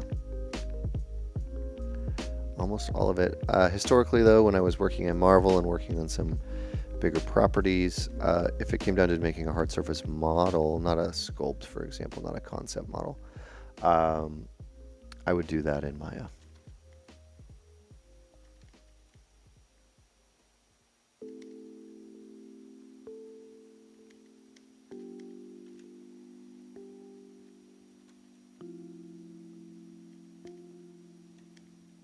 And yeah, as I kind of move forward with this, it's actually going to be really, really helpful for me to use this color blocking to know what materials are. So not just the type of object, you know, is it a panel that's on top? Is it wires that's underneath? What exactly is the thing? That's helpful, obviously, but also knowing should it be shiny? Meaning I'm already starting to kind of think about that stuff, because just by its definition, it kind of there needs to be something different, or at least I would imagine there would be.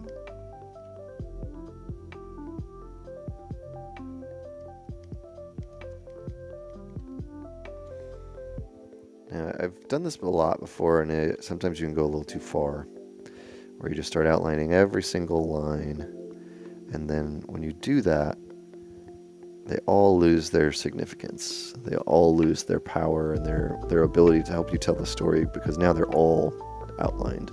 So when I do this, I like to do kind of just pick and choose ones that are more interesting to the illustration, to the character, to the storytelling,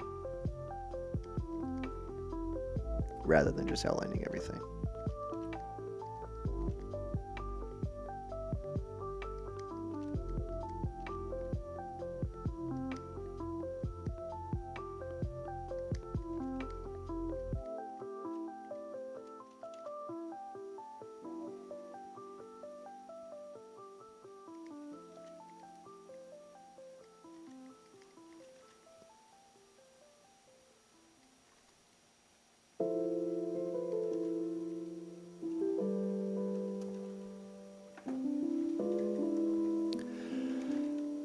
Cover up, I guess I'm going to call this the brain box up here. This is where all these little wires and stuff is. This is where I'd imagine the actual computing power of this thing is at, right? I do like this big kind of line we've got. I'm going to try to just push this a little further, though. Make this a little bit more graphic. And I do want to push this even further. I wish... Ooh, okay. I don't mind these little peaks here.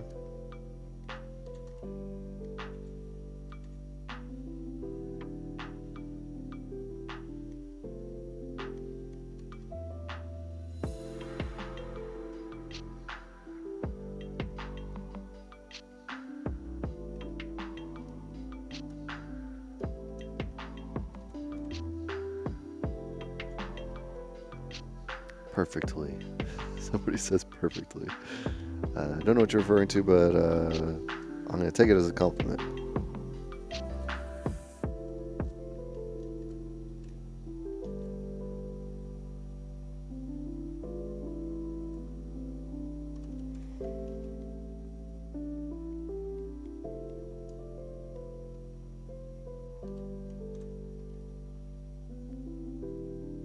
Would I worry about the retopo stage further down the line or Z-remesh? For this I'm going to be using a lot of Z-remesh. Z-remesh and just kind of breaking this up into more simpler chunks that can be UV'd separately or just kind of done differently.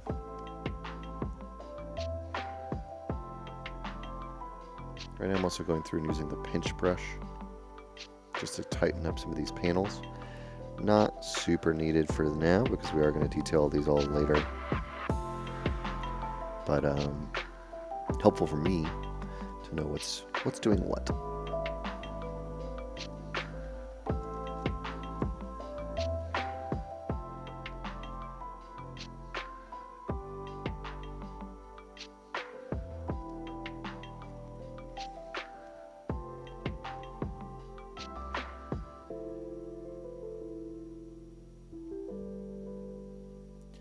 And so now I think with some of these silhouette changes, I think that it's starting to read.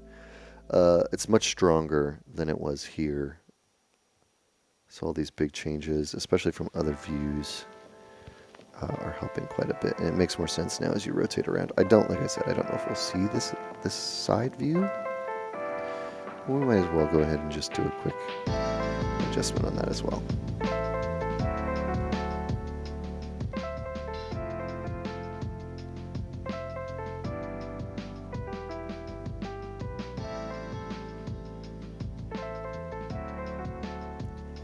Just continuously trying to work in the shapes and make it feel kind of authentic to the character at a certain point.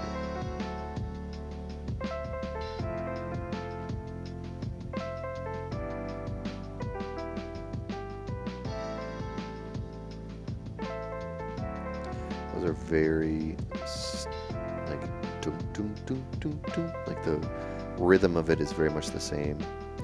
So I was kind of considering, you know, bringing one up.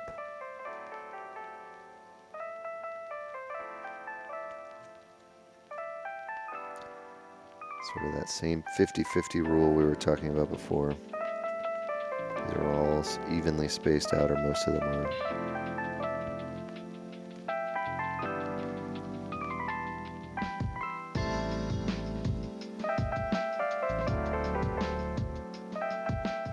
I'm not afraid to spend time right before, you know, basically before I say, all right, I'm ready to move into the final model, I'm not afraid to do big shifts like this. Especially if I'm looking at it and I think, you know what, that would maybe make the character more interesting, or the pose more interesting, or more imposing, or a little more storytelling, which I like what I did. It's adjusting the overall shape, but it's still, in my opinion, telling that story that I want it to be. It's less pushed back, and it's more up kind of in the character's face, and I like that, so I'm going to keep that. And fortunately, all that work that I did sticks along with it. I'm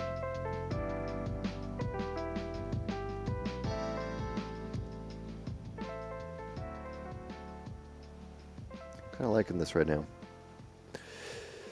The next thing we're going to do is I'm going to get into doing details. We're not going to be able to get into that today, and I won't be doing much of that on stream at all, actually.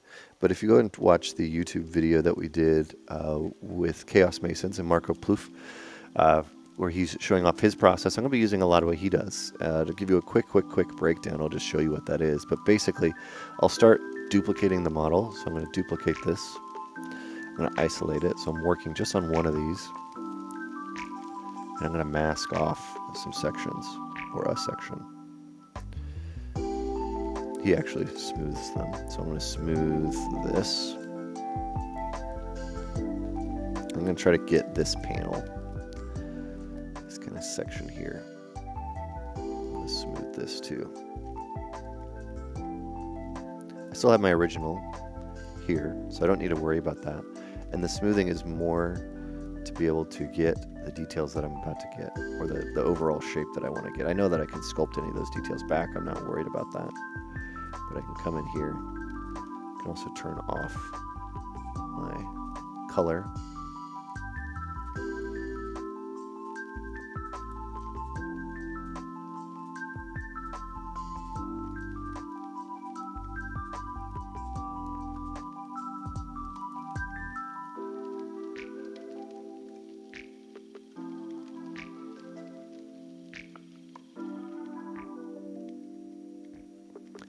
might capture this as well. So I'm just going to smooth this. So as compared to like a polymodeled character where you would go in and edge loop every single thing, on a character this complicated that would take a very long time. So we're going to change the process we're doing to being a more Z-remeshed version with some polymodeled or Z-modeled elements. And capture that. I'm going to hit extract here. You're going to see it's going to look real weird. I do not want that to be what it looks like. So I'm going to turn my thickness to 0. Turn off double, and you can see it's basically going to do nothing. I'm going to accept that. This is my mesh now. It doesn't have a front, or sorry, it doesn't have a back. That's fine. Now I have this, which is pretty cool. So I can come in here, and I'm just going to polish this up.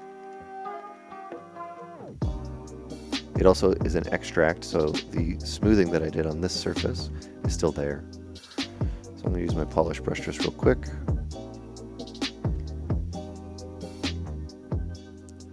Get these details kind of dialed in a little. And this is realistically just for a Z-remesh.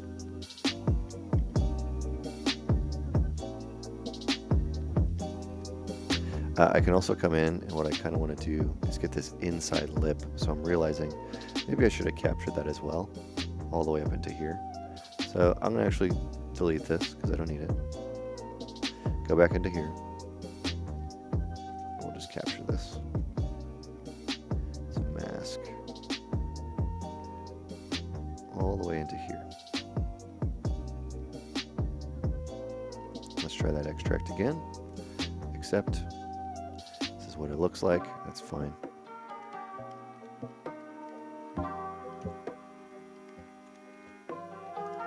Smooth this out a little bit, just kind of dial this in. You can also use your clip brush at this point, so we'll use our clip curve.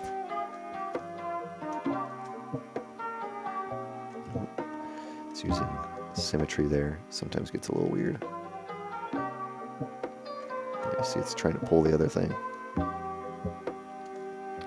want it to look like that.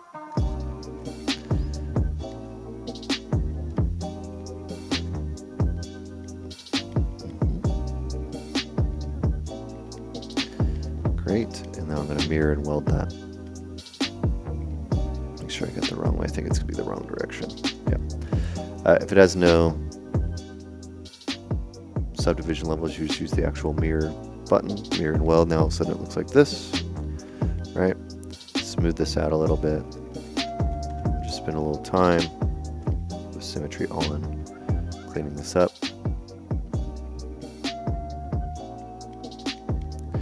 Polishing this up.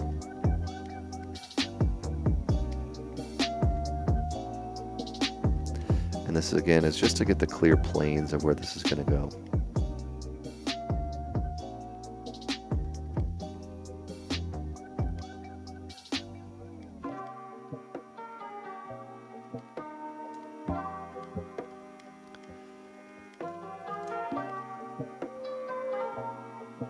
And I'm going to use my Z-remesh here. I could use Z-remesh. I might want to also add a thickness to this. There's a couple different ways you can do that. One of the ways is you could use extract again and create a thickness to it. You could go into your geometry here and you could do loops, panel loops, or edge loop. So if we just do panel loops, you'll see that it'll create a thickness for us automatically. So you might want to create a larger polish on that. Slightly larger thickness. You'll see what it's actually doing. The nice thing is it does then make the inside, so if you want that, you can. And this can be kind of your starting point of your model if you'd like it to be. But I want to do Z-remesh, so I'm going to just do a little thickness after this. Z-remesh, simple. Hit Z-remesh. We should get a decent mesh here.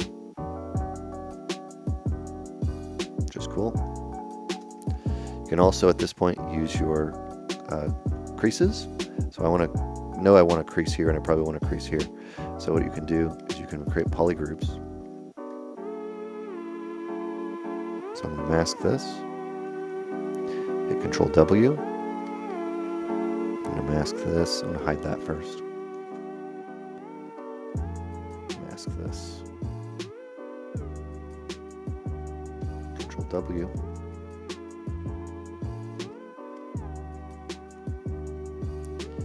For some reason we have more of this here. So let's just try to do it this way.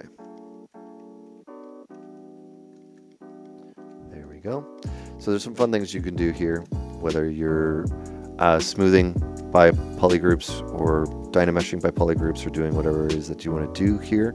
So if I hit keep groups and I hit ZRemesh again, you'll see that it's actually going to attempt to create some lines based on those polygroups, which is kind of cool. Not the best result there, but let's do a quick test with that. Oh, that's because it sees that as one group. There we go. That should be 3 groups. Still a little weird. But we can always come in and fix this, or we can let's try just cranking up the intensity or the polygon count. See, it'll take a little longer. It's still getting a slightly weird result here, but what the nice thing is you have these polygroups here. We'll polish those in a second. So you can do a bunch of different things, but you can do all kinds of smooths. So smooth, you're not going to find those really in here, but you can come into your smooths and see if you can find them in here.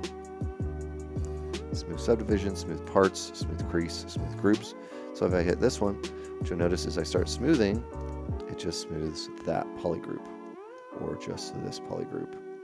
And it's just going to actually create, without really doing any actual sculpting work just yet, it creates a really nice piece that if we were able to just pull this out, for example, it's a more hard surface feeling piece already that we can use as a new base to sculpt from. Now what I want to do is actually go back a couple steps before I showed off those smoothing features, and I'm going to do edge loop.